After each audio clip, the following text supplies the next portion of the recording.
Today we're going to build a shoe store. So my friends over at The Greats rented a space on Abbot Kinney.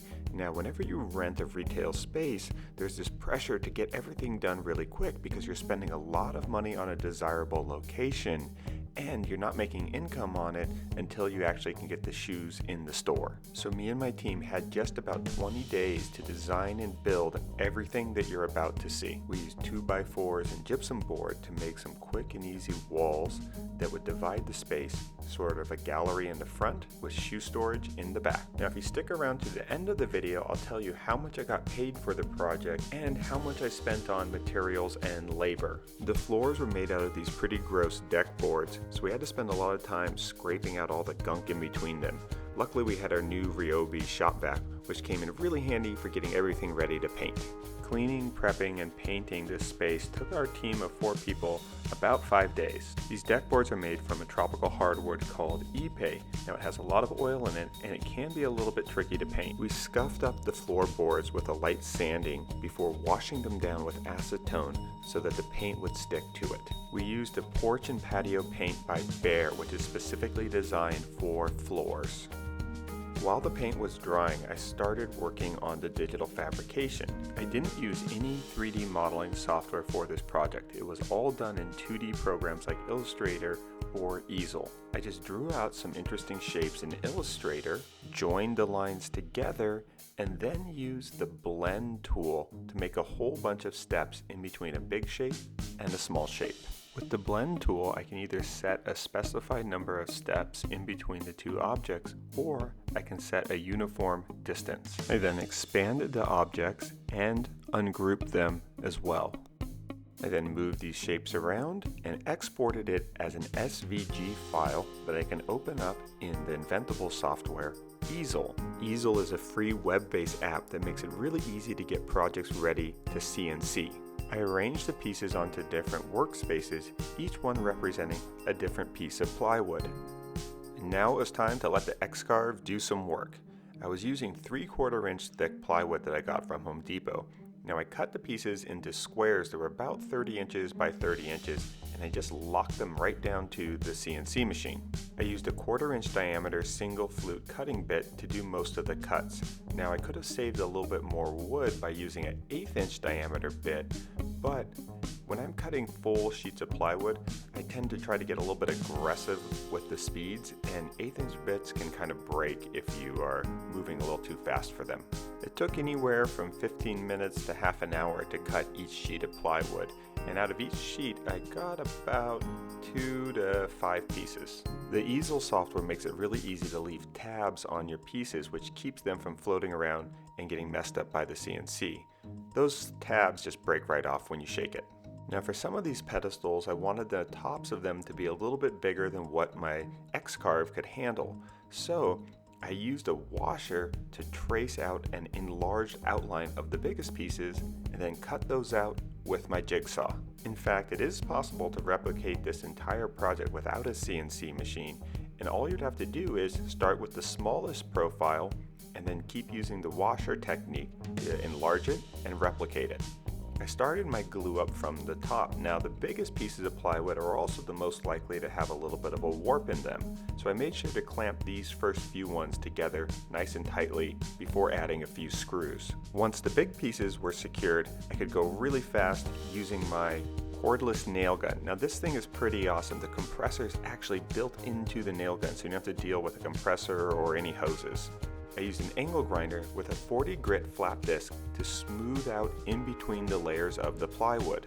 It took about an hour and a half of grinding for each one of these large pedestals. Now I could have taken the time to contour the pieces a bit more using the X-carve, but I was happy to trade off my time with the angle grinder to reduce the amount of time I had to spend putting pieces into the CNC machine. Now this grinding process produced quite a bit of sawdust, so I was happy to have this new RZ mask, which is a huge improvement over the cheap disposable dust masks. I used an orbital sander, first with 80 grit and then with 120 grit to finish off the pedestals. We protected the plywood with 3 coats of MINWAX polycrylic in matte. Now I really like the way the grates' shoeboxes look. They have this clean, minimal aesthetic to them. So I used my X-carve to cut out these L-shaped pieces of plywood and then use my nail gun to make these vertical shelves that frame out the entryway to the back of the shoe store. It took the X-carve about 8 hours to cut out all these pieces, and it only took me about 4 hours to assemble them all and secure them to the wall. Jesse and I used 5-inch long finished screws to screw through the pedestals, through the drywall, and into the studs in the wall. We also added additional screws through the base of the pedestals that went into the floorboards below. Jesse got some wire and some thin brass rods and made these nice little hangers for air plants that we then hung around the stores. This is similar to a previous project that we did on Homemade Modern. I'll put a link to it in the description box below. We also used the X-carve to make all the signage for the store.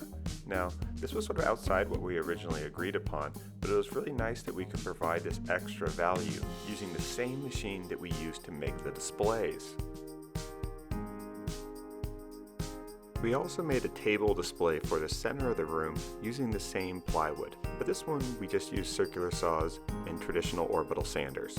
We also put in a little hidden drawer for their point of sale devices. Now I know I'll get a lot of questions about the exact plywood that I used, so it's called Radiata plywood from Home Depot. It's actually a little bit less than 3/4 of an inch, but what I like about it is it has really consistent thin laminations and nice smooth sanded surfaces. And it only cost about $30 a sheet. Abbot Kinney in Venice is a very busy retail street, and I think the Great Store now fits in fantastically.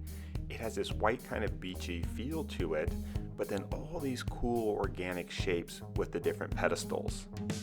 I'm really happy with how it turned out, but go see it for yourself. This is one of my few projects that's open to the public, so go check it out. That's 1505 Abbot Kinney Boulevard in Venice, California. We also made these brightly painted modern deck chairs for the outside. I'll show how to do those in a different video.